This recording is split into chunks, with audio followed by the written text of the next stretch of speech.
Amanecía en la villa castellana. El día era primaveral. Los trigales tenían un verdor realmente hermoso, con matices variopintos, en las tierras de las Morañas. Tierra llana de Castilla, tierra de moros, dicen los viejos del lugar, donde hubo conflictos entre estos y los cristianos. Tierras bañadas por las aguas de la Daja y del Zapardiel, que más adelante dan más caudal al Duero, y es que las lluvias de abril habían regalado al campo un color espléndido. Sus gentes andaban inquietas, parecían que todos se afanaban en tener preparado lo necesario para lo que se avecinaba, pues era Jueves Santo, y andaban enfrascados para tener todo dispuesto para los actos litúrgicos propios del día. Las parroquias de San Nicolás y Santa María, con los curas beneficiados, adecentando el monumento del Día del Amor Fraterno, junto con fieles y parroquianos, y disponiendo lo necesario para el Vía Crucis procesional del Viernes Santo. Pero otros muchos vecinos también andaban revueltos por otros motivos, más palaciegos. No hacían más que caminar por las calles de la villa, y desde la puerta de Medina hasta de la de Cantalapiedra rodeaban la hermosa muralla mudéjar que cercaba a Madrigal, y que se esperaban buenas nuevas. Se acercaban sin cesar a las puertas del palacio de Juan II de Castilla. Allí estaba el rey con su esposa, la reina Isabel de Portugal, que se encontraba en estado de buena esperanza, y los días del parto parecían inminentes. Una de sus damas, Beatriz, ayudaba sin descanso en las labores de matrona, de dama o de lo que fuere menester, amén de otras muchas sirvientes de la corte, personas de confianza de la reina, madrigaleñas, que estaban en aquellos días al servicio de la corte. Llevaban 4 años de matrimonio y no tenían hijos, pero la espera mereció la pena. El rey don Juan, que ya tenía 46 años, quería un varón por eso de la sucesión al trono, pero nació niña. A eso de las 4:30, unos llantos se oyen por las ventanas de palacio. Los vecinos rompen en aplausos y alegran la vida en Madrigal. Sí, es Jueves Santo, día del amor fraterno y día de la caridad. ¿Qué mejor día para que nazca una reina de Castilla, para que emerja una reina de España?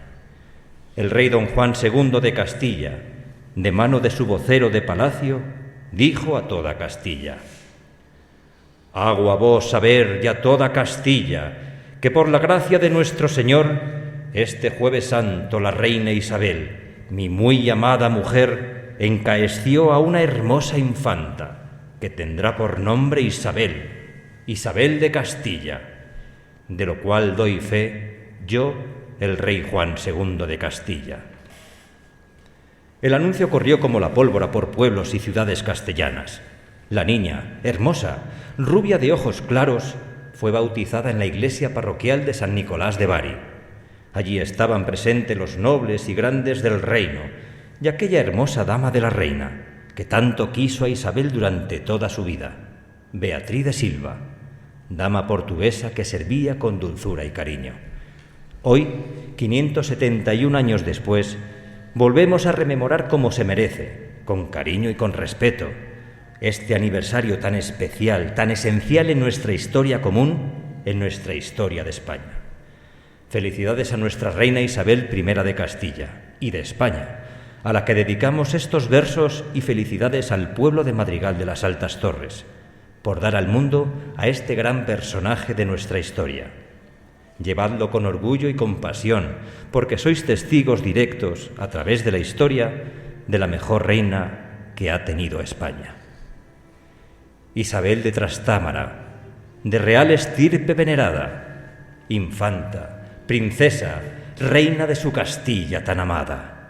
Isabel la Católica, hermosa dama, virtuosa cristiana, fundadora de España, de entre sus mujeres, la primera castellana.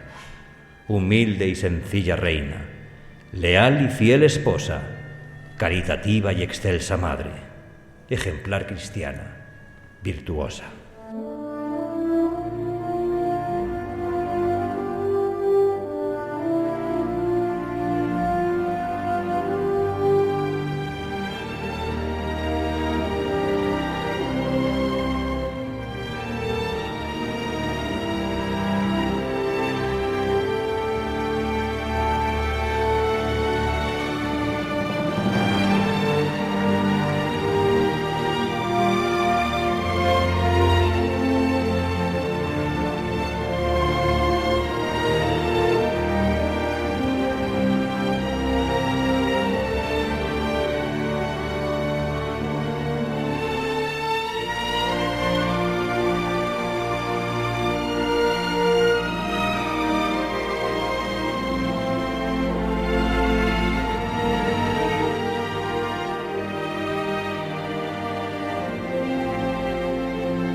Saludos, queridos amigos oyentes del mundo hispano que estáis ahí a través de las ondas, de internet, de vuestros móviles y mediante las diferentes plataformas de audio y de redes sociales como es Facebook, que a través de la página del perfil de Facebook del Ayuntamiento de Madrugal nos estáis viendo en directo. Así que muchísimas gracias por sintonizarnos, gracias por escucharnos en esta primavera de 2022. Bienvenidos de nuevo a Hispanos sin Complejos.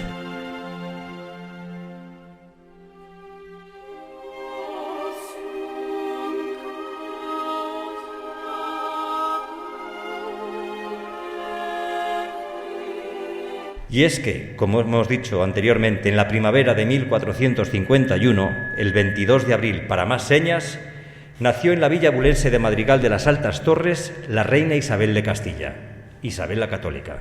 Y como en agosto del año pasado nos hemos venido otra vez a Madrigal, a este precioso pueblo castellano.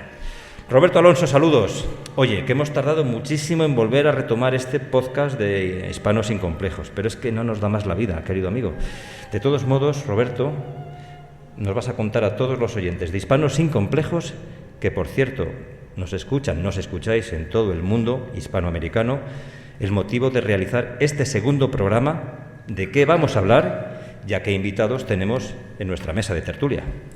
Pues sí, buenas tardes a todos. Hoy regresa de nuevo este podcast al que titulamos Hispanos sin Complejos, en este segundo programa, y nos encontramos, como bien dices, aquí en la villa castellana de Madrigal de las Altas Torres, donde tuvo el privilegio de nacer hace justamente hoy 571 años la figura, yo creo, más importante que ha dado España como nación, y no es otra que Isabel la Católica. Y estamos aquí gracias a la invitación que nos ha cursado su alcaldesa amablemente esta semana pasada, Ana Isabel Zurdo, y este pueblo maravilloso al que dirige y representa de la provincia de Ávila, a escasos 5 kilómetros también de la provincia de Valladolid. Es un enclave mágico, el triángulo que llaman isabelino, y también nos atrevemos a decir incluso no solo triángulo sino rectángulo, porque consideramos también vital la presencia de Valladolid y Segovia en este entramado histórico tan relacionado con nuestra reina Isabel.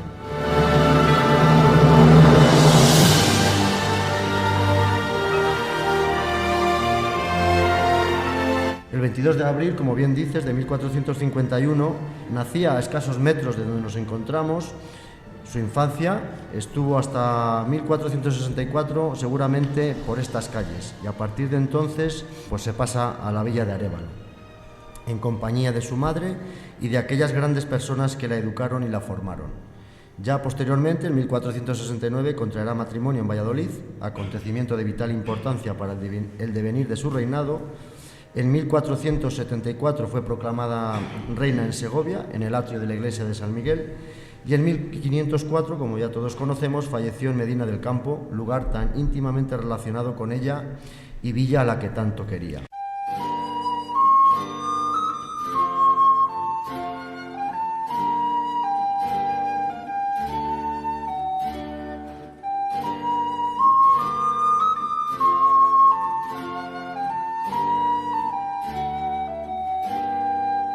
Bueno, Roberto, ¿qué te parece si nos presentas a nuestros tres invitados de hoy para celebrar esta afamada efeméride? Vaya Fs que hemos metido aquí en el guión, que por sus caras me suenan de algo, no sé, a ti. Pues sí, hoy tenemos el placer y el gusto de contar con tres invitados muy especiales para hablar de Isabel, tres invitados que repiten porque sin duda a los tres les mueve su amor y su pasión por nuestra reina, como a nosotros desde luego. Ana, por ser alcaldesa de la villa donde nació y donde tanto haces por poner a Isabel en el lugar que se merece como buena madrigaleña que es. Ricardo, por ser el cronista oficial de Arévalo, pueblo de infancia de la reina, gran amigo nuestro y que tanto sabe y conoce a Isabel en ese tiempo de niñez donde aprendió y adquirió para siempre su devoción por la Virgen de las Angustias. Y José Luis, por ser el responsable de la Comisión Isabel la Católica del Arzobispado de Valladolid, y que tanto trabaja para que nuestra reina sea finalmente elevada a los altares, porque lo cree y está convencido de ello, porque otros muchos también lo estamos y porque sin duda yo creo que es de ley que así lo reconozca la Iglesia, porque esta mujer hizo cosas realmente extraordinarias propias de las gentes buenas y santas.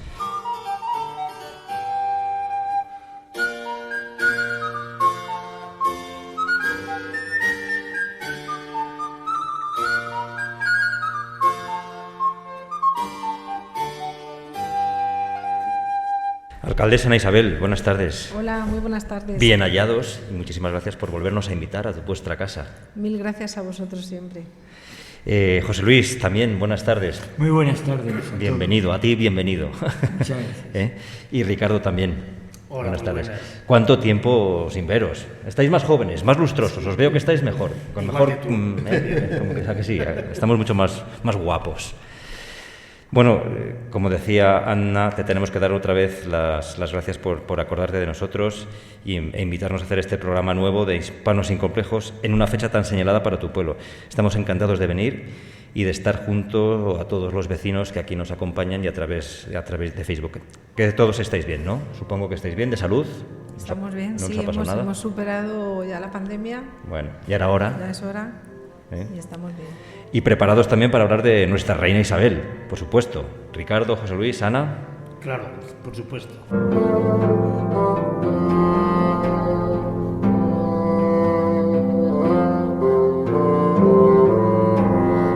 Pues si nos dejáis, le vamos a pedir a Roberto que nos haga referencia a la crónica del nacimiento de la reina después de estos versos. En Madrigal naciste a la vida, en Arévalo infancia bendecida, Segovia, en aquella corte, de tristeza sentida, en Ocaña, oscuros tiempos, a sola recluida. Sí, hablamos de Isabel de Castilla, hija de Juan II e Isabel de Portugal. Era nieta por vía paterna de Enrique III de Castilla y Catalina de Lancaster y por la vía materna del infante don Juan de Portugal e Isabel de Barcelos. Juan II había estado casado en primeras nupcias con María de Aragón, prima carnal suya, y de ese matrimonio nacieron cuatro hijos, hermanastros, por tanto, de Isabel. Catalina, que casualmente falleció en Madrigal aquí en el año 1424, Leonor, también fallecida a edad temprana, Enrique, el que a la postre sería rey de Castilla con el nombre de Enrique IV, y María, que también falleció joven. María de Aragón dejó este mundo en 1455 y Juan II contrajo matrimonio de nuevo con Isabel de Portugal, como hemos indicado, quien fue calificada por el cronista Alonso Flórez como la más honesta y virtuosa mujer que en estos tiempos fue oída ni vista. Se casaron casualmente también aquí en Madrigal un 22 de julio del año 1447. De este matrimonio también nacería en Tordesillas posteriormente a Isabel en 1453 el infante Alfonso. Era el segundo en la línea de sucesión al trono, pero también moriría joven en la localidad abulense de Cardeñosa, al parecer, dicen, por tomar una trucha, quién sabe si envenenada. Juan Gutiérrez de Toledo, en su cronicón de Valladolid, médico de la reina y que la asistió en el parto, dejó escrito lo siguiente: nació la Santa Reina Católica doña Isabel, hija del rey don Juan II y de la reina Isabel, su segunda mujer, en Madrigal, jueves 22 de abril, 4 horas y 2 tercios de hora después del mediodía del año 1451, es decir, a las 5 menos 20 de la tarde. Hay también por ahí una carta del propio rey al concejo de Segovia que se hizo extensible a toda Castilla, anunciando la buena nueva y que hemos relatado al comienzo del programa. Del bautismo no poseemos nada que lo recoja por escrito. Aquí en Madrigal no se conservan libros de bautismos de esas épocas. Solamente poseemos el apunte del historiador Gil González Dávila, de principios del siglo XVII, donde menciona que fue bautizada en la parroquia de Santa María, aunque la leyenda y la tradición posterior nos dicen que fue en la de San Nicolás. Dicen que al parecer por pertenecer el Palacio de Juan II al distrito parroquial de esta iglesia. Hasta aquí este relato breve y conciso de lo que poseemos del nacimiento y bautismo de Isabel. Poco más sabemos de entonces y de esos años de infancia, de juegos como cualquier niña, de aprendizajes. Más tarde ya la encontraremos ubicada en Arévalo, una vez fallecido su padre, localidad cercana, donde luego nuestro amigo Ricardo nos dará algunos pequeños detalles de esa educación tan precisa y tan franciscana.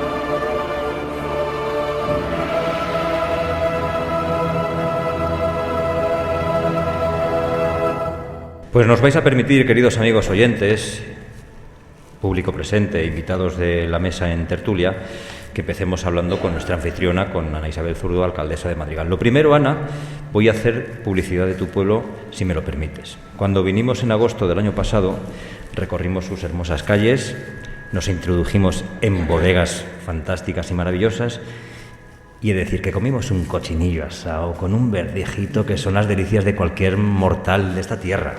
Así que recomiendo a todos los que nos escucháis que vengáis a Madrigal de las Altas Torres, provincia de Ávila, Castilla y León, para descubrir dónde nació la reina Isabel, para que disfrutéis de su historia y de su arte, y, cómo no, de su gastronomía.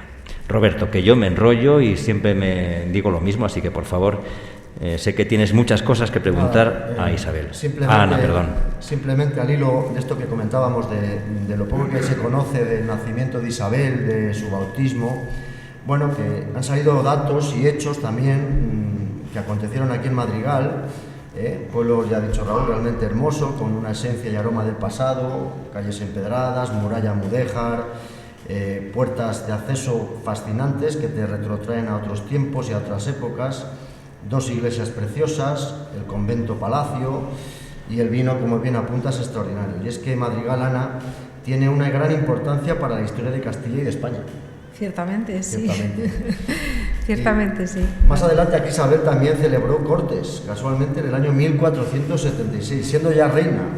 Y ese lugar que hemos podido pisar in situ impresiona y sobrecoge a mí personalmente, solamente con pensar que ahí, entre sus muros, se debatieron asuntos de Estado de vital importancia para el rey.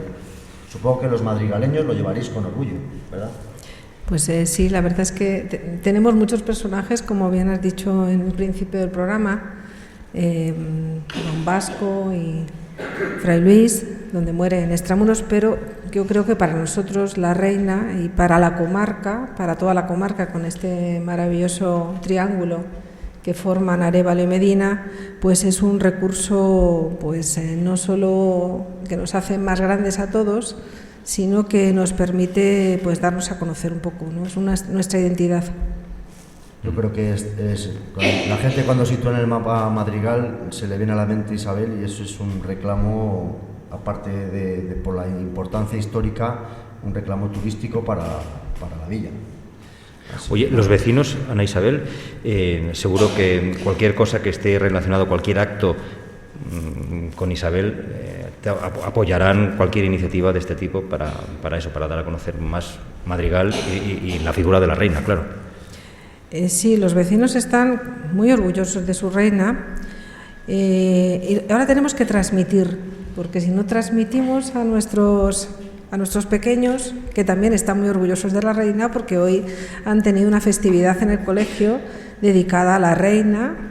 Y bueno, yo creo que ahora lo importante es conectar con los que nos van a suceder para que este recurso y este orgullo pues también se quede, ¿no? Se quede con ellos.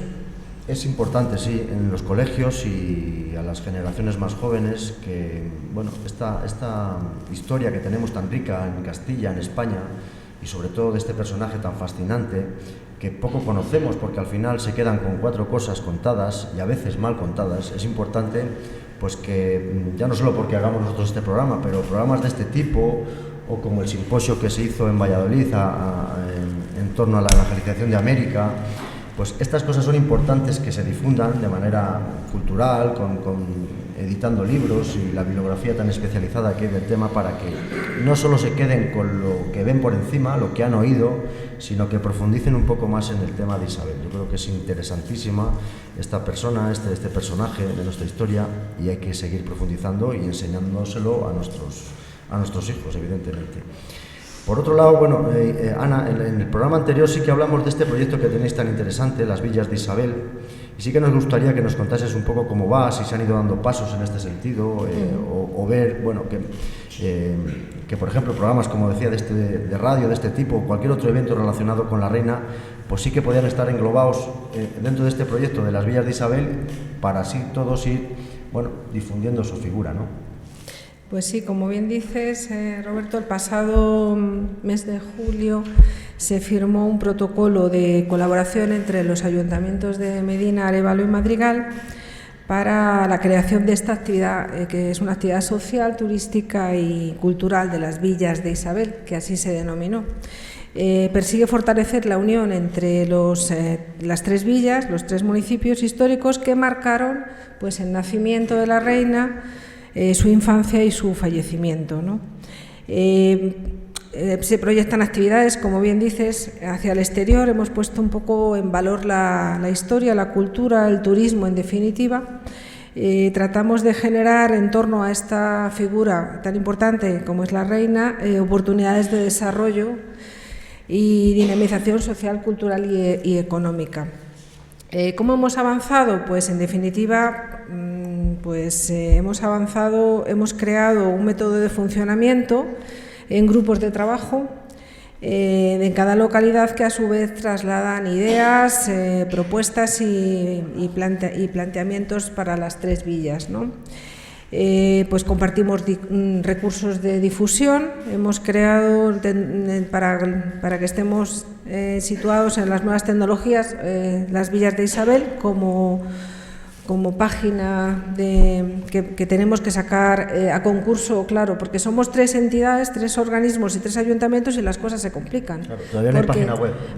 Tenemos el dominio comprado. Entonces ahora hay que convocar para que se presenten las empresas que quieran hacer el diseño de esa página web y llevar el dominio y llevar la administración de la web.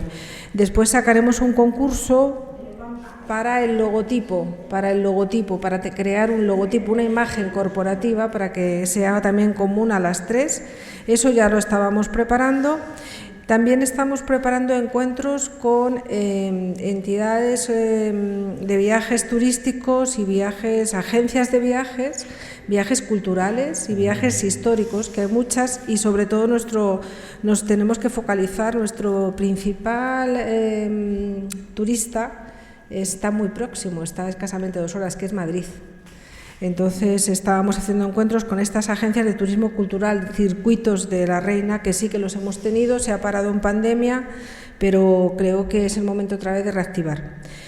Y las actividades programadas que hayamos hecho conjuntamente los 3 municipios, ahora que ya arrancamos un poco, que ya podemos, ¿no?, ponernos en activo, pues ha sido muy interesante. Y de aquí damos las gracias a la Subdelegación de Defensa de Ávila, que nos propuso hace un año, que todo tiene su protocolo, nos propuso que nos diéramos a conocer a través de las 3 villas en la Armada y en el Ejército de España. Sabéis que se ha adquirido un buque que ahora ha partido para una misión, además, para Ucrania. Para Ucrania, sí. Exactamente. Entonces, el subdelegado vio muy conveniente que Madrigal, Arévalo y Medina visitaran el buque y dieran pues ese agradecimiento, que fue muy emotivo. Y nosotros pues fuimos los 3 alcaldes y tuvimos un encuentro pues con el capitán de la fragata. Te vi en Cartagena en fotos. Sí, eso es. Y bueno, pues agradecemos esto porque ha sido no os imagináis la difusión y el entusiasmo que tienen ellos también por la historia y por la reina. El buque está dedicado a Isabel, pero no solo a la reina, sino a todas aquellas mujeres, a todas aquellas Isabeles que han luchado y han tenido un protagonismo en la historia. En la historia de España, obviamente. Sí, sí. Oye, has hablado, perdona Ana, la Subdelegación de Defensa de Ávila, pero también contáis con algún tipo de ayuda de la Junta de Castilla y León, diputaciones provinciales tanto de Valladolid como de Ávila. Bueno, pues este será el segundo paso. Primero hay que hacer y demostrar y luego hay que pedir. Cuando vean el desarrollo de una actividad interesante, pues entonces es como veis aquí en este edificio que estaba en una ruina, pues todo luego se fue pidiendo y todo se fue concediendo con la varita mágica de lo que se llama subvención. Bueno, ya que has citado el edificio, di en qué edificio estamos para que los estamos en un edificio que era una antigua panera de diezmos de Santa María, que era de una propiedad particular y bueno, bueno, pues como estaba en una ruina, realmente, pues se vinieron a bien pues que la pudiéramos adquirir el Ayuntamiento de Madrigal y que pudiéramos poner este recurso, pues me parece un recurso muy interesante, muy operativo, al encontrarse en medio del pueblo. Si es una ruina, la verdad es que pues marca un poco penosamente, ¿no?, que esté aquí. Es una desolación total ver edificios que los ves y uno se queda un poco triste, ¿no? Sí. Porque los edificios pues son muy caros de mantener, igual que pasó con el convento de Extramuros. Entonces hay que pasarlo a propiedad pública, para que tenga su intervención. Entonces, bueno, pues a este en concreto, como el otro gran personaje que hemos hablado, que no quiero hacer una sombra a la reina, que me perdone, pero ya, es Vasco de Quiroga. Ya haremos otro programa de Vasco. El gran humanista Vasco de Quiroga, que tenemos un programa pendiente, que le estrenaremos también aquí en este edificio, y este está dedicado a él, y que sea el kilómetro cero de esa gran ruta que los mexicanos pusieron en acción, que fue la ruta Don Vasco de Quiroga, y que fue premio. Esa ruta fue premio por la UNESCO. Aquí tienen su kilómetro cero y el único museo mexicano que se encuentra en España. Sí, sí. Lo hemos visto y realmente hermoso. Sí, y entonces, bueno, pues un centro de interpretación, lo podemos llamar, interpretación de la historia. Ahora recientemente hemos recibido el 5º año cultural Nebrija. ¿Por qué? Porque Nebrija fue cronista de los Reyes Católicos y formamos parte de este 5º centenario, que se ha puesto en marcha con una ruta caballo nebrijense, que los hemos recibido también aquí hace escasamente unas semanas. Y como veréis, pues a todos los personajes hay que darles su importancia. Pues Madrigal tiene un reclamo impresionante, o sea, Isabel la Católica, Vasco de Quiroga, Nebrija, en fin, o sea... Y los madrigalenses. O madrigaleños. Madrigaleños, perdonad. Y madrigaleños y madrigaleñas. Por cierto, este salón os ha quedado precioso, acogedor, hermosísimo, y aquí estamos encantados de estar en vuestra casa.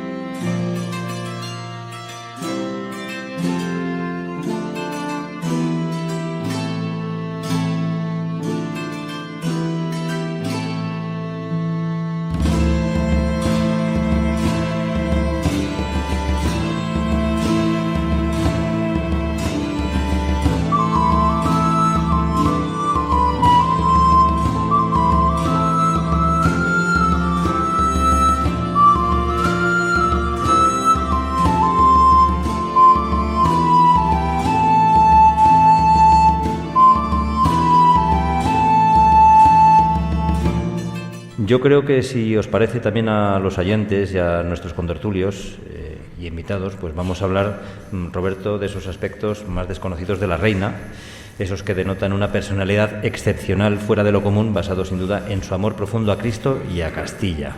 Sí, la verdad es que cuando Ana me propuso realizar algo para el día de hoy, la verdad es que ha sido un poco deprisa, la cosa ha surgido rápida. Nos ha pillado la Semana Santa de por medio. Nos gustan los retos. Y entonces, pues la verdad es que hacer un guión cuesta y lleva su tiempo. Entonces me acordé de que habíamos realizado un artículo para una revista argentina, y enlazando lo del nacimiento de Isabel con lo de la dama de la madre de Isabel, Beatriz de Silva, que fue sirviente de esa reina y luego muy amiga de Isabel, pues se me ocurrió enlazarlo un poquito y dar unas pinceladas de ese acontecimiento tan interesante, de la relación que tuvo Beatriz de Silva con Isabel la Católica y cómo fundan la Orden de las Concepcionistas, ¿no?, de la Inmaculada Concepción. Y luego, por otro lado, pues hablar un poquito también, ya para dar pie luego a Ricardo, qué formación ella tuvo tan impresionante de pequeña para ver lo que ella realizó ya de mayor, ¿no? Y que, como hemos dicho en la poesía, en ese pequeño poema, pues fue una mujer muy caritativa, que practicó la caridad donde pudo, siempre y para con todos, ¿no? Y eso es algo que hay que resaltar, porque creo que es importante en su personalidad y en su figura como reina, como madre y como esposa, ¿no?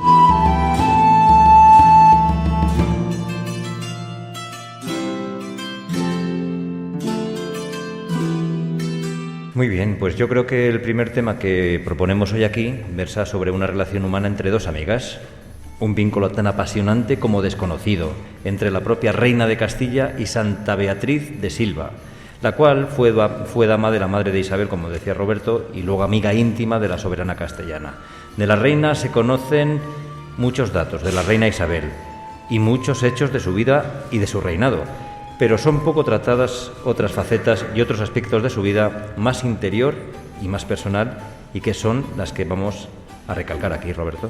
Sí, Isabel fue una mujer adelantada, sin duda, a su tiempo, y se sirvió de otras mujeres muy cercanas a su corte, con las que entabló una gran amistad. Se me viene a la mente ahora Beatriz de Bobadilla, Teresa Enríquez, Beatriz Galindo la Latina, María de Dávila y, por supuesto, Beatriz de Silva, ¿no? Sobre la reina se ha escrito mucho, de su vida y de su reinado, pero cuando uno, como decía anteriormente, profundiza en la realidad y en los entresijos del personaje, se queda fascinado por todo lo que hizo, y no solo por realizarlo, sino por cómo lo llevó a cabo, teniendo siempre presente el respeto más absoluto para con cualquiera que se cruzase en su camino. Y en este caso se cruzó, curiosamente, con Beatriz de Silva, cuando fue a visitarla a Toledo, ya siendo reina. Era una joven hermosísima, de una gran belleza, según todas las crónicas, que levantaba pasiones entre los caballeros de la corte, nobles, duques, etc. Fue pretendida en matrimonio por muchos de ellos, a los que rechazó, por ese, según decía ella, ambiente frívolo y libertino que había en la corte, y fue dama, como decimos, de Isabel de Portugal. Esta, la reina, tuvo celos de ella, así que no se le ocurrió mejor cosa que encerrarla durante 3 días en un arcón en aquella corte que en aquel momento se encontraba en Tordesillas. Después de aquello, pasaron los años y Beatriz ya se encontraba ubicada en Toledo, alejada de aquel mundo superficial, como hemos dicho, de la corte, retirada para dedicarse a lo que ella quería fundamentalmente, que era a Cristo, ¿no? A la oración y a la devoción especialísima que sentía por la Virgen. La reina Isabel conoció un poco la historia y quiso informarse de primera mano para ver si aquello que había ocurrido era verdad. Así que se plantó en Toledo y le preguntó si era verdad que su madre le realizó tal humillación. Santa Beatriz se lo ratificó, pero no por ello tenía hacia su madre rencor alguno. Es más, le perdonó siempre aquella fechoría. Le contó a su amiga cómo durante aquellos 3 días que estuvo encerrada en el arcón, un tío suyo, don Juan de Silva, fue el que la rescató finalmente y la sacó de allí milagrosamente viva. La reina Isabel pidió perdón a Beatriz por la locura y los delirios de su madre, y también le relató cómo durante esos 3 días Beatriz estuvo siempre muy tranquila, porque ella, según le contó o le confesó, confiaba plenamente en Cristo y en la Virgen.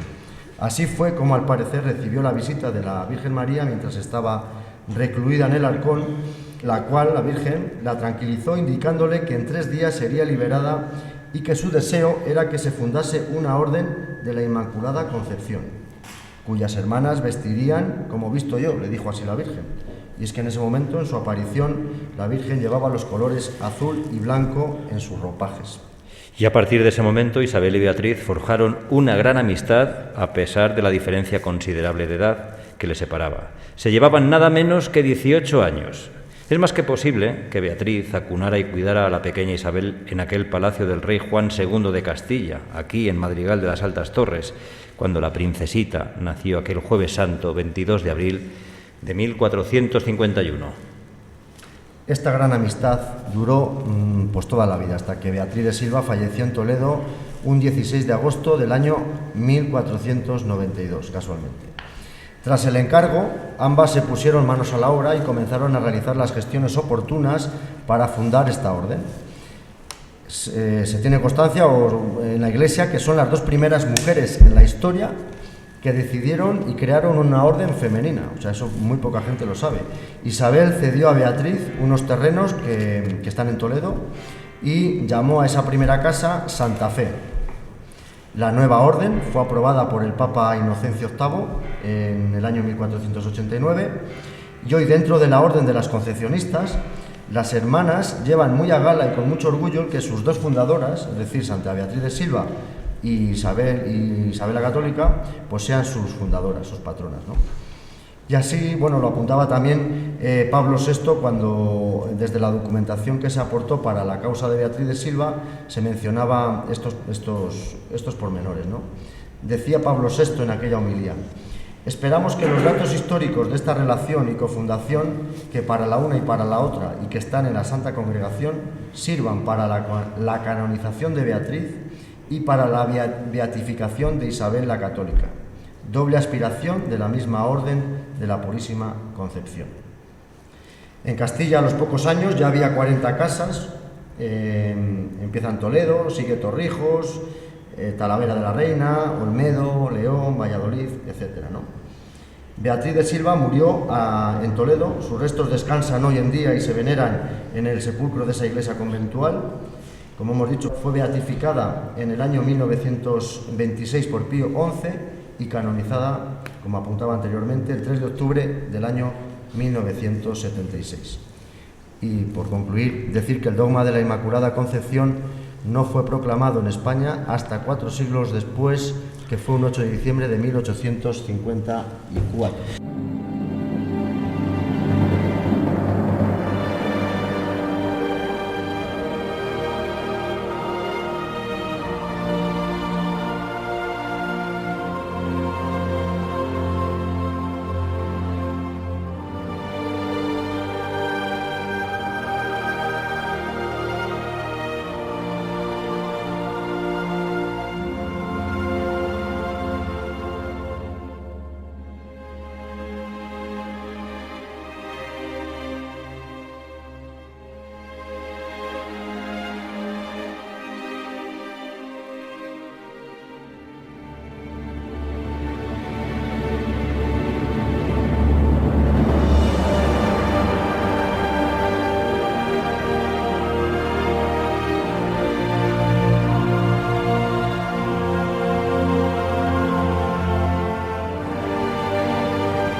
Pues quién mejor que José Luis Rubio Willen para hablar de la relación entre Beatriz de Silva y la reina. José Luis, es tu turno.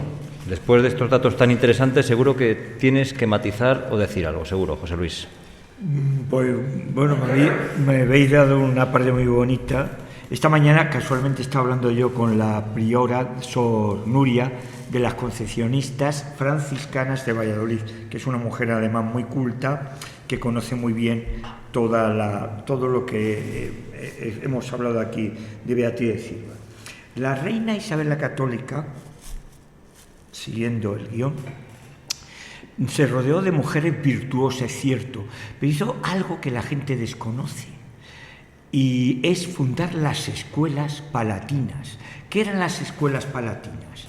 Ella se dio cuenta, por Fernando bastante tenía ya con lo guerrero que era, el formar futuros políticos, no adoctrinamiento, que no tiene que ver nada, sino formar una nueva clase política, tanto aristócrata como no aristócrata, en la virtud, en los valores, en los conocimientos, en las verdades y sobre todo en esa civilización que era la de ellos y es la nuestra, que es la cristiana con el corazón, que era la religión. De ahí salieron grandísimos, gente muy virtuosa. Pero es que esta gente que vivió, estas sabias mujeres, santa la mayoría, estén o no estén en los altares, que rodearon a Isabel, fueron personas que... Beatriz de Silva era portuguesa, vino de dama de la reina Isabel. La reina Isabel, madre, era de la dinastía de los Barceló, con la cultura que tenía Portugal, y también pensando que la nobleza portuguesa, porque no hay que dejarlo esto en olvido, había perdido la guerra con Castilla. Había perdido la guerra, porque apostaban por la hija de la reina, que es como se conoce históricamente, la Beltraneja. Entonces, la reina ahí demostró también, junto con estas sabias mujeres que vienen de Portugal, perdonar a todos los que habían perdido la guerra con Castilla. Eso fue al año de ser proclamada reina, o sea que no te podemos olvidar cómo fue su vida desde el mismo momento que la proclamaron reina. El modelo que utiliza Isabel, Fernando era un gran guerrero, como sabéis, era un animal a nivel de inteligencia, el príncipe de Maquiavelo perfecto. Isabel era una mujer que también tenemos que ver que hizo la corona de Castilla, no existía la ley sálica, pero primaba el varón. Al morir el varón, queda ella. Pero ella hace valer su realeza. O sea, ella era reina y mandaba como reina y como mujer. O sea, no estaba sometida en cuanto a lo político, de ahí viene que compartían tanto Fernando como Isabel. Eso yo en los estudios que he hecho solo lo he visto en otra mujer castellana. Y diréis, ¿cuál? Doña Urraca, por ejemplo. Doña Urraca, pero no llega a los niveles que llegó, por ejemplo, Isabel. En Beatriz de Silva podemos saber también, y de hecho la concepcionista lo admite, que tuvo en los brazos a Isabel, normal, que era una dama muy especial de lo que era la reina, pues la que compartía a los hijos y compartía sus intimidades y sus ayudas y su momento de soledad y de lágrimas y no lágrimas. Lo que le tocó vivir a Beatriz de Silva pues fue también muy triste. ¿Por qué diréis? Por una razón muy sencilla, porque los tiempos que le tocan vivir a ellos, a este conjunto de personajes cortesanos, fueron tiempos dificilísimos. Ahora estamos en tiempos difíciles, pero a ellos le tocó unos tiempos donde España estaba hecha jirones, esa es la palabra, jirones, y donde el valor y la autoridad real no era tal cual. No era tal cual. La tenía la nobleza llena de intriga, de sus deseos, de sus ambiciones y de sus corruptelas. Está claro. Solamente una persona que tiene la inteligencia de esta chica de Madrigal y que tiene a Dios detrás. Tiene a Dios detrás. Eso está clarísimo, que tiene a Dios detrás. No puede hacer lo que llegó a hacer. Debemos de indicar también, fijaros, hay en la comisión, entre los muchos estudios que se han hecho, uno de los libros que quizás sea de los que más se vendan ahora, no sabemos por qué, sea el libro de limosnas de Isabel la Católica, donde figura todas las limosnas que dio en su vida. Aquí sale su parte de caridad y demás. Ella ayudó a un montón de obras de caridad, pero de muy diferente estilo, estirpe y procedencia. O sea, pensamos muchas veces que Isabel fue una mujer que vivió por encima del bien y del mal, que fue una reina y tal. Sí, era reina, realeza. Es una mujer sencillísima, pero le viene también de estirpe. Los Trastámaras nunca vivieron en la opulencia y en el lujo, fueron gente sencilla. En ella se acrecentó su sencillez y su caridad, que fue una corte itinerante, no tenía un sitio fijo, sino que no pararon. De hecho, cuando llegaba la Semana Santa, siempre la pasaban como los monjes de ese convento cual, y donde caía más cerca que estuviera en ese momento la corte. ¿Dónde paraba? ¿Cómo caminaban? ¿Cómo funcionaban? Pues las casas reales. Las casas reales se autoabastecían de su propia energía, o sea, su propia leña, su propio calor, sus propias aves del corral, sus propias cacerías que tenían, las casas reales, y tenía una alimentación parecida a la que era la nuestra, una alimentación mediterránea, donde primaba más la carne que el pescado, pero decir, ¿y el pescado cómo lo traían? En el interior de Castilla, que eso también está tratado en libros de gastronomía de la época y con receta de Isabel. Pues aparte de los ríos y lagos, ellos también sabían cuidar de la costa, también la traían. ¿Cómo la traían? En la sal, como la traían antiguamente a nosotros, en la sal. Pero los ríos esos estaban siempre repoblados también de su buena gastronomía, de sus buenos peces y demás. En esta parte que me había encomendado a mí, yo haría un hincapié muy grande, no solo en Santa Beatriz de Silva. En ella le marca otro santo que va camino a los altares, que aquí no lo citamos, que han abierto proceso de beatificación de familia judía. que el primer arzobispo de Granada y que fue el prior del monasterio del Prado, en Valladolid, Fray Hernando de Talavera, jerónimo, orden española, y especialmente que estuvo durante toda su andadura cuidando a las dependía de ellos, de ese cuidado espiritual, las casas reales españolas. Fray Hernando de Talavera, la reina iba mucho a verle en Valladolid. La Virgen, Nuestra Señora del Prado, una virgencita pequeña, románica, la reina rezó mucho ante ella. ¿Dónde está esa Virgen? En la iglesia de San Miguel, en lo más alto, de San Nicolás, perdón, de Valladolid, lo más alto para motivo de seguridad. Yo ahí voy mucho a rezarla a esta Virgen, porque la veo, es muy bonita, tenemos esa foto de la comisión que la bajaron para retratarla, y digo, mira, esta Virgen la ha mirado Isabel, qué precioso. Fernando Talavera era una persona muy bien formada, un hombre cabal, donde la reina se apoyó muchísimo. La reina se apoyó en grandes hombres también, mujeres santas, que van camino a los altares. También, ¿quién otro? Cisneros, franciscano, sobrio, regente, regente, que ocupó el puesto hasta que llegó Carlos V, desde que muere Fernando el Católico, que muere 16 años después de Isabel la Católica, coge la regencia Cisneros. Y Cisneros muere en Roa, esperando la llegada en Santander, el Laredo, de Carlos V de Alemania y I de España. Otra persona que va camino de los altares. 4 años estuvo también con el primer primado que le tocó a ella, luego fue Cisneros, que fue el cardenal Mendoza. El cardenal Mendoza estuvo solamente con ella 4 años. Pero fijaros, hay un hecho del cardenal Mendoza y ella muy importante. Y voy a decir cuál es. El cardenal Mendoza tenía un hijo natural. Y ese hijo natural, la reina, que tuvo un vacío de varón, le cuidó la reina y le educó la reina. Porque Mendoza era primado, procedía también de la nobleza, de la familia de la casa noble de los Mendoza, y le cuidó la reina.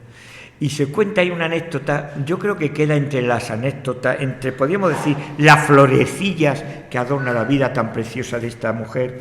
Estaba un día la reina en sus habitaciones privadas, y llegó un embajador y tuvo que salir a recibirla, y el niño, que estaba muy enmadrado con la educación y con el cariño que le dispensaba Isabel, le preguntó que quién era ese niño tan chiquitín, tan rico y demás, y la reina contestó, pues este no es mío, es de los pecadillos de mi cardenal Mendoza. Es uno de las cosas graciosas que se cuenta, que queda en la tradición, que yo creo que es más bien florecilla de esta mujer santa que realidad, ¿no? Pero que queda ahí. Y para terminar, puedo decir que entre una mujer, cuando está llamada a la santidad, atrae la bondad y atrae los corazones. Yo he recibido el otro día, y ya termino con esto, un chico, tendrá unos 20 y algo años, que vive en La Habana. Este chico ha conectado conmigo a través de las redes sociales, de los canales de la comisión y demás. Es un gran devoto de Isabel la Católica y de la orden franciscana. En La Habana hay franciscanos, hay jesuitas y demás. Y entonces este chico, una de las cosas que yo le decía a él, ¿qué sentido tiene Isabel la Católica para una Cuba comunista? Pues una Cuba comunista. ¿Qué sentido tiene? Y él me dijo, o sea, lo valoran más que nosotros esta gente. Un todo. Para Cuba es un todo, para nosotros es un todo, porque nos ha dado las 4 cosas más importantes que puede tener cualquier civilización. La lengua. Cuando se descubrió América, aquello era una torre de Babel, está claro, la lengua. Y cómo se lo vieron los misioneros para evangelizar, con catecismo, la ponencia que defendió Luis Resines, que eran jeroglíficos. La lengua. Dio otra cosa importantísima, la religión, pero la civilización, porque enseñó todos los saberes que trajo el cristianismo y que proceden de las grandes factorías que fueron los monasterios. Desde San Benito, que funda, ahí salieron los grandes saberes, de ahí todo, de la agricultura y de todo. y de las destilaciones y demás, los grandes saberes. Dio otra cosa importantísima, unidad de leyes. Unidad de leyes, que allí no había, allí era lo de arriba tenían derecho a todos los de abajo. Y dio otra cosa importantísima, unidad de monedas, unidad de lo que es la moneda. Y esto fue importantísimo desembarcar. Y termino. En la época de América, tener los mismos derechos, y esto está documentadísimo, que podía tener cualquier español, que era la superpotencia, no solo a nivel económico, sino a nivel de un todo, de una estructura, de un todo, de valores, de sabiduría, economía y demás, era el chollo más grande que podía existir, tener los mismos derechos, porque tenían las mismas condiciones que podía tener ningún español. Pero la reina encima lo protegió dándole, con estas santas mujeres, por eso hoy he llamado yo, cuando he hablado con la madre de las concepcionistas franciscanas, le pregunto: madre, el otro día me hicieron una entrevista y dije que teníais unas 40 casas en América, solo de concepcionista franciscana. ¿He exagerado o he estado en la verdad? Y me ha contestado ella: no, muy aproximado, 40 y tantas. Y en México 20, en Estados Unidos no hay. Fijaros la importancia que tiene. Luego esto es las santas mujeres que rodean a Isabel. Isabel es el ejemplo de una mujer atemporal y una mujer que sobre todo fue mujer. Luego tuvo sus añadiduras, pero sobre todo fue ella misma. Muy bien, José Luis. Es un placer y es una delicia escucharte. Yo me pregunto que para qué queremos los libros de historia teniéndote a ti aquí.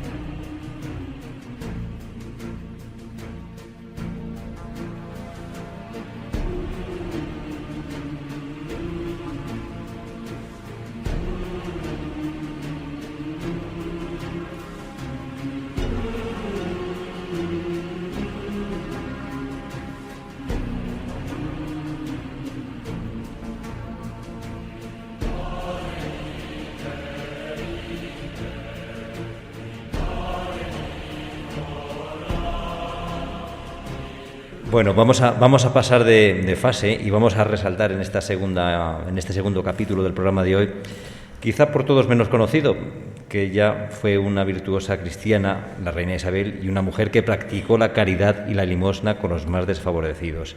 Fue caritativa, que ayudó siempre que pudo y allá donde estuvo a quien lo necesitase. Todos fueron grandes hechos, labrados con pasión, que Isabel de Castilla forjó por amor, pues toda su vida por entero se entregó a sus gentes, a los pobres, a sus pueblos, a sus hijos y a Fernando, su rey y señor, pues no tenía mejor abogado protector que Dios y su Hijo, Cristo nuestro Salvador.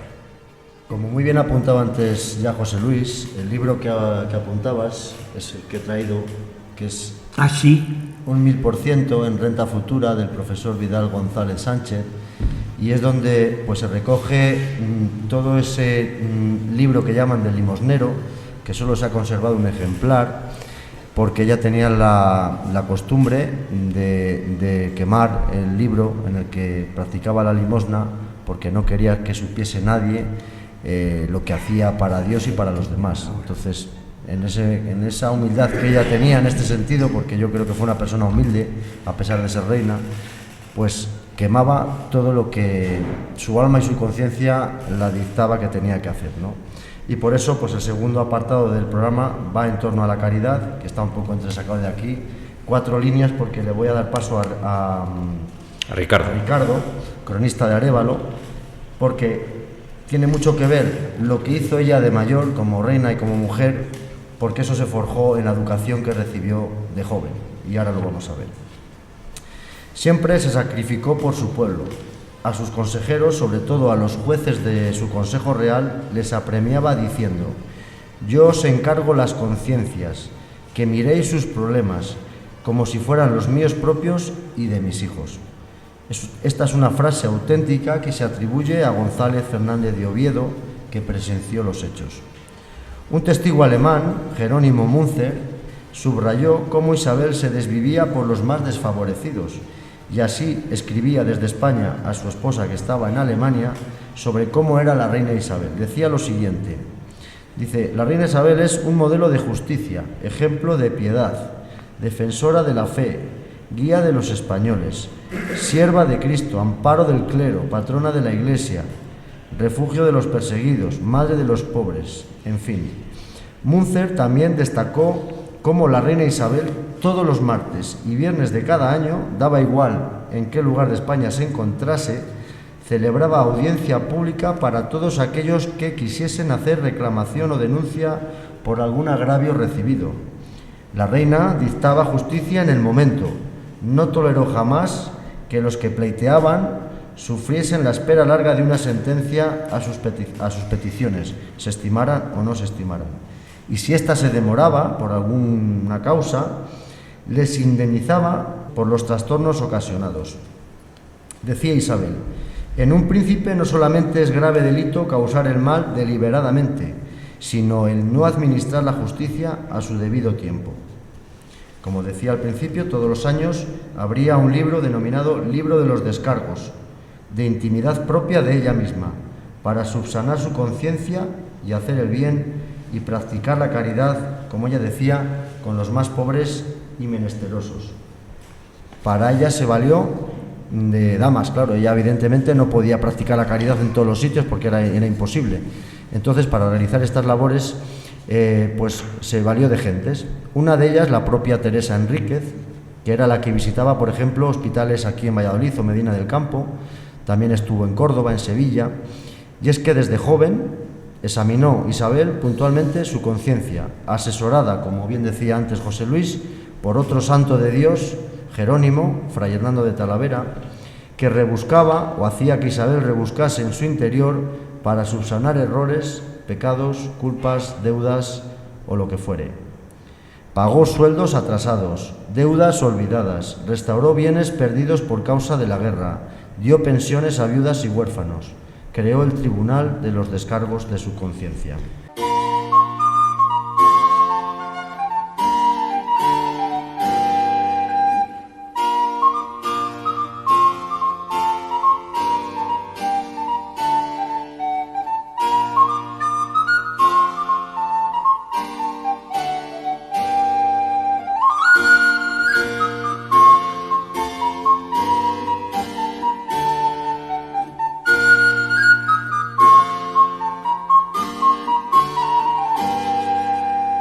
Bueno, Ricardo, impresionantes aspectos de la vida de la reina, también desconocidos por todos o por muchos, y que nos muestran cómo era Isabel en su aspecto más humano y creyente. Fue una mujer santa, sin duda, pero sí que nos gustaría, Ricardo, que a todos los oyentes y a los que estamos aquí presentes, que en tu intervención nos resaltaras el ambiente que rodeó los primeros años de Isabel, las bases de su educación y su cristianismo franciscano.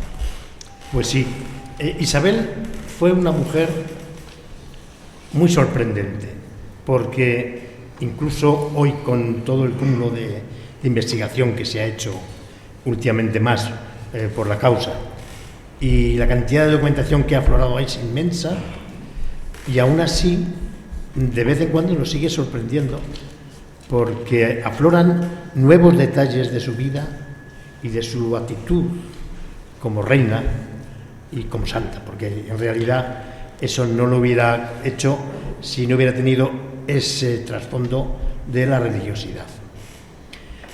Yo la parte que un poco que me corresponde y la que más profundizo es la época de Arévalo, como es natural, por mi condición de cronista.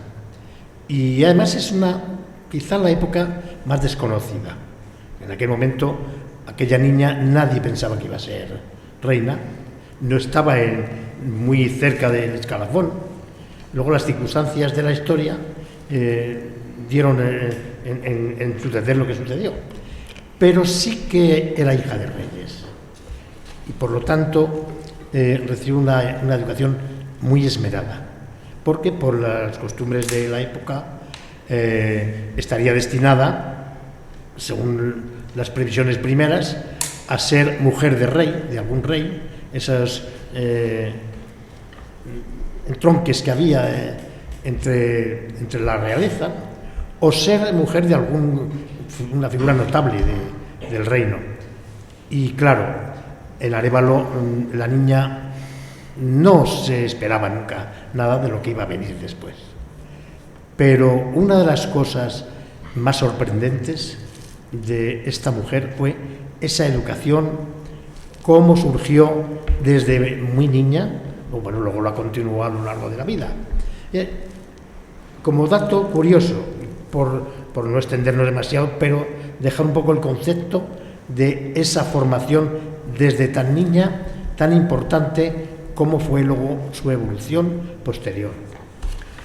Como era natural, y una hija de rey en aquella época, en el testamento de Juan II, pues se deja en la educación de sus hijos, y van a ser el obispo de Cuenca, Barrientos, bueno, varias figuras notables, pero creo que lo fundamental fue de la gente que esa casa real estaba rodeada.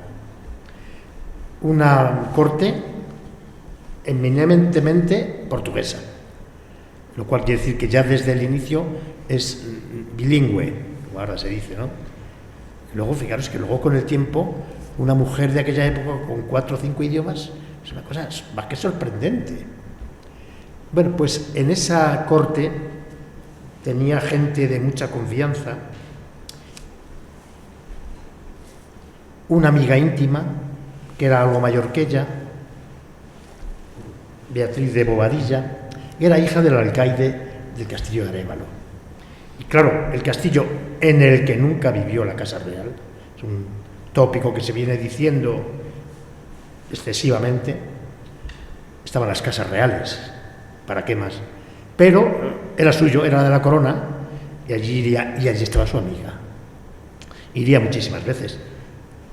Fue una amistad y un momento muy importante, porque de aquella relación tan de amistad viene luego esa relación y esa amistad de toda la vida. Y ahora casualmente están reponiendo la serie de Isabel. Me estoy acostando a las tantas todos los días porque me está gustando volverla a ver, y ahí está esa figura de Beatriz. Bueno, están dos figuras, aparte de los educadores, digamos, oficiales, dos figuras importantísimas: su madre, Isabel de Portugal, y su abuela, Isabel de Barcelos. Todas las portuguesas son Isabeles, curiosamente, por eso hay que decir el apellido para situarlo, ¿no? Fijaros, cuando nace Isabel, viene al parto la abuela, venía a ayudar a la hija. Bueno, bien, era una cosa habitual en aquella época, bueno, y bastante después. Y marchó a Portugal. Cuando nació el príncipe Alonso, volvió la abuela a ayudar a su hija en el parto. Y ya entonces Isabel dio muestras de ciertas debilidades. Y ahora voy a hablar un poco de ello. Esta figura tan emblemática y tan desconocida, que algún cronista la tachó de una mujer virtuosísima, muy culta, y que estuvo al cargo de aquellas casas reales de Arévalo cuando fue de niña, desde Madrigal, claro, al morir el rey. La madre, de la que se han dicho, bueno, pues como de su hija Juana. Yo me niego, y lo diré quizá hoy por última vez, en llamar a Juana la loca. Juana I de Castilla nunca se la debería haber puesto ese apellido, que corresponde a una época romántica sin fundamento histórico, que habría episodios, claro, porque ahí había un pozo genético en la familia, como la abuela. Y en la época de Arévalo, Isabel de Portugal, pues también estuvo muy ocupada en la educación de los hijos, aunque no se la reconozca demasiado. Hay algunos historiadores actuales con nueva documentación, que están poniendo muy en tela de juicio aquellos tópicos de demencias y locuras, tanto de Isabel de Portugal como de la nieta Juana, Isabel entre medias. Siempre esas cosas hereditarias suelen dejar una generación intermedia, ¿no? Pero se está demostrando con documentos que ni Isabel de Portugal estuvo tan demente como se venía diciendo, ni luego lo sería su nieta Juana. Isabel, la católica, la nuestra, de la que hoy estamos hablando, con un amor grandísimo a su madre, porque sí que había signos de debilidad física de algunos episodios, que no es lo mismo, y por eso ha habido algún historiador también que ha dicho que Isabel, nuestra Isabel, que en Arévalo cogió devoción a la Virgen de las Angustias, el primer puñal que se le clavó en el corazón fue ese cuidado de su madre. Por eso siempre que podía venía a verla. Murió poco antes que ella, en 1496. Y ese amor materno tan profundo imperó toda la vida, porque luego, siendo reina, en algunas ocasiones está reflejada esas visitas a su madre. Unas vienen en los itinerarios de los reyes, pero en otras ocasiones, por ejemplo, dicen de Segovia a Medina, 5 días. Qué lentos eran, ¿no? No, es que siempre que podía, que pasaba al lado de Arévalo, entraba a ver a su madre. Y eso es un signo de un amor profundísimo.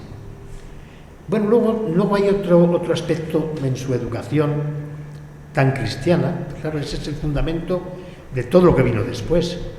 El fundamento de lo que luego sería el culmen de su vida en este aspecto, con aquel famoso, pero no tanto como debería, Testamento y Codicilo, que es un libro de humanismo, de cristianismo y que muestra mucho esa personalidad tan fuerte, tan profunda y de tantísimos valores que tuvo Isabel. Se relacionó mucho en su vida, en sus diferentes épocas de la vida, en Arévalo con los franciscanos, una casa muy importante que había sido restaurada, reformada durante el reinado de su padre Juan II, pero de su primer matrimonio, y fue una casa tan de los Trastámara, que precisamente fue convento real. Allí estuvieron enterrados el príncipe Alonso, la abuela Isabel de Barcelos y la madre Isabel de Portugal, hasta que Isabel se encargó de ese mausoleo de la Cartuja de Miraflores de Burgos, una maravilla, aquellos enterramientos, aquellos sepulcros, y luego fueron trasladados. Yo de la abuela no consigo seguir la pista. Hay algún historiador que dice que se fue llevada a Portugal después, pero bueno, ese convento de Arévalo de franciscanos fue como el catecismo de la niña Isabel. Era tan importante el contacto religioso con aquella casa que Isabel lo recordará siempre. De hecho, es una de las cosas que también se suele decir en honor a esa sobriedad propia de ella, que se mandó enterrar con el hábito franciscano. De hecho era terciaria franciscana. Exactamente, era terciaria. Y hay un fraile, Fray Martín de Córdoba, que estuvo en la casa de Arévalo, que hizo una obra, era como un manual del Buen Príncipe. De varones hay varias, de mujeres tenemos esta de Isabel, que es paradigmática. Fray Martín de Córdoba la dedica su obra El jardín de las nobles doncellas, que es un poco el manual, digamos, humanista cristiano de cómo se debe desarrollar un reinado, ¿no? Cómo sería ese fundamento de esos valores, esa educación tan fuerte tan importante, una base imprescindible para lo que vino después. Luego, cuando ya fue a la corte a Segovia con su hermano, la llevó, cuando la arrancaron impunemente y dolosamente de los brazos de su madre, bueno, pues allí ya continuaría aquella educación como familia, como hija de reyes. Pero el fundamento de Arévalo es muy importante, y con los franciscanos y aquellas familias que estaban al tanto y al cuidado de las casas reales de Arévalo. Decía antes José Luis, y es muy importante, porque ella fomentó, lo vivió y lo fomentó para los infantes posteriores, esas escuelas de palacio, en una inspiración de una realización maravillosa de Carlos Magno, nada menos, que ella recrea y vuelven a ser un fundamento para la educación. Y educación de infantes. Es que hay otro detalle que se ha comentado antes, es que en la época de Isabel tenía una clarividencia tal que rompió, fue la sociedad medieval y pasó a la renacentista, humanística, cristiana, lo que es una avanzada para su época. Y se dice una cosa muy popular, que dice que Isabel empezó a depurar a todos esos nobles que se querían con el derecho a todo y también de gobernar a los reyes, es la realidad.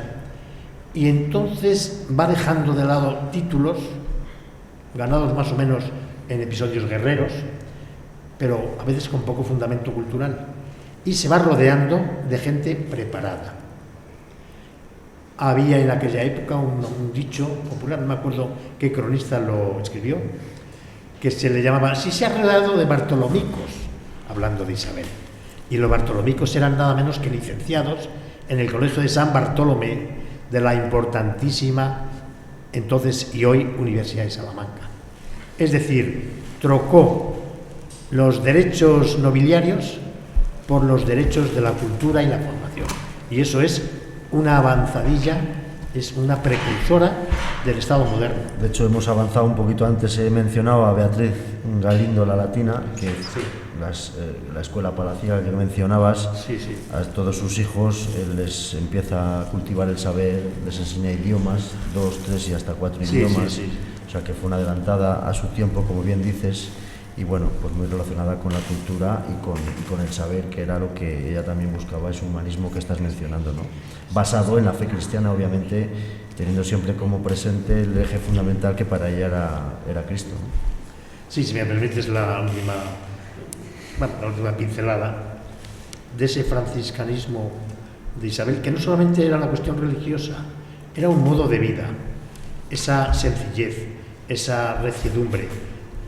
En Arévalo pasó apuros porque su hermanastro Enrique no les daba lo que el testamento del rey decían que tenía que tener para que vivieran como hijos de reyes y como mujer viuda del rey. Y sí, lo pasaron estrechamente, pero quizás esas circunstancias políticas la curtieron. Efectivamente, crearon una mujer de una reciedumbre impresionante.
Pues muy bien, muchísimas gracias a los tres. Doña Isabel, alcaldesa de Madrigal, don Ricardo, cronista de Arévalo, y don José Luis Rubio Willen, coordinador de la Comisión Isabel la Católica.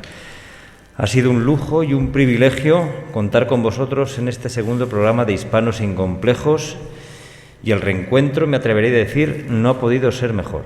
Como dije en su momento, en el programa anterior de agosto, es un regalo al oído, a la mente y al espíritu vuestra sabiduría y vuestros conocimientos.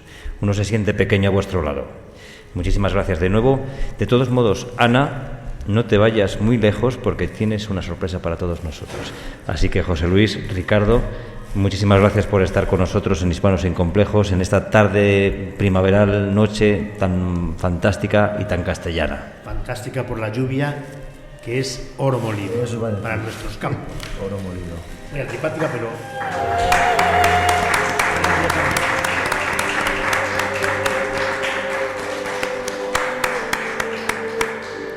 José Luis, pues nada, también lo dicho, que muchísimas gracias por venir. A vosotros, un placer. Nos vemos en la siguiente. Roberto, segundo capítulo de Hispanos sin Complejos, otra vez extraordinario. Solo te pido que no tenemos que esperar tanto tiempo para hacer el tercero. Ya sé que andamos muy liados de tiempo, pero no podemos esperar más y hay que sacar tiempo de donde no le haya. Fíjate si estamos liados, que Ana me llama el lunes y el viernes estamos haciendo el programa. O sea que para liarnos no hace falta más que 4 días y un guión. Sí, Nada, además... Pues nada, como ya hemos comentado anteriormente, estamos a tu disposición, Ana, para cualquier otro programa que quieras realizar. Tenemos pendiente el del Tata Vasco, de Quiroga, y de Isabel cuando quieras y como quieras, o sea que eso está por descontado, igual que en Arévalo, que tenemos ahí otra oferta pendiente que tenemos que retomar en algún momento. La pandemia se nos ha ido de las manos. De Velázquez de Cuéllar. Solo para terminar, decir una frase que decía el profesor Vidal González Sánchez, también de un pueblecito muy cercano aquí de Valladolid, de Fresno. Decía: Isabel estaba en todo para intentar remediarlo todo y siempre, y lo que es más importante, por amor a Castilla y por amor a Dios.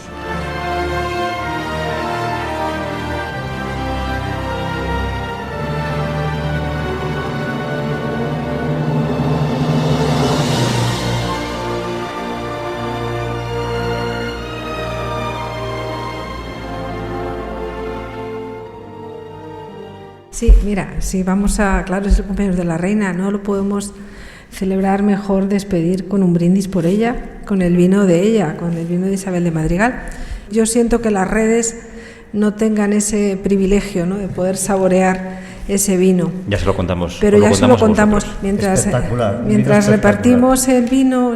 Me gustaría leeros un poema de un maravilloso libro que se llama Madrigal de Madrigales, que vamos a presentar, y aprovechando que estamos en la Feria del Libro, y vamos a presentar en Ávila el próximo domingo y aquí en breve. En el 1992 el premio de poesía Fray Luis de León se dedicó a la reina Isabel, y uno de los madrigales ganadores era Madrigal para una reina. Mientras nos reparten este vino de la reina, me gustaría leerlo. Como una brisa de Castilla eras, rubia flor de Trastámara.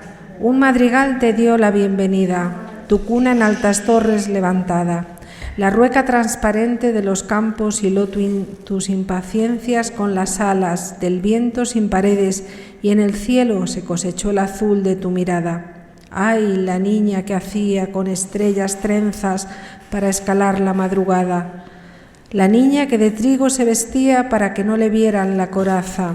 Ay, la niña con rúbrica de reina que tanto de ser niña se olvidaba.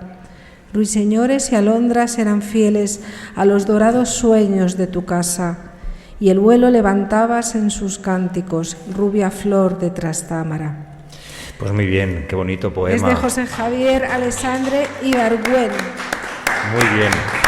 Pues nada. Y ahora sí vamos a levantar estas copas, que se pueda escuchar en la emisora. Por supuesto, brindamos con Isabel, el vino de Madrigal, que lleva este nombre de la reina que nace en Madrigal.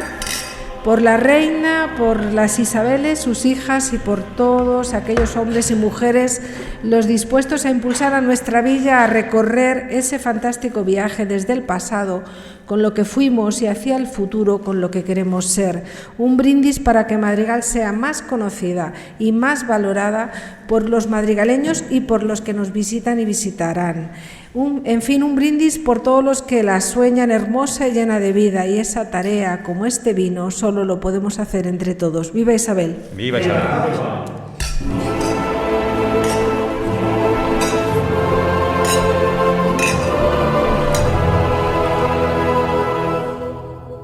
Decía viva Isabel, y qué mejor día para nacer que el día antes de Castilla y León, así que también viva Castilla y León como se merece, ¿no? Que es una gran castellana también. Pues efectivamente, ya que estamos en estas fechas de Vialar, para el año 2021, a ver si podemos hacer un programa dedicado al movimiento comunero. Ricardo, que también sabe del movimiento comunero. Yo sé de la Revuelta de Arevalo. Nos emplazamos en hacer un programa sobre los comuneros. Pues queridos oyentes, vecinos de Madrigal, muchas gracias por escucharnos y vernos. Ha sido un placer hablar para vosotros. Y en Madrigal de las Altas Torres, enormemente agradecidos por vuestra acogida, por vuestra hospitalidad y por vuestro cariño.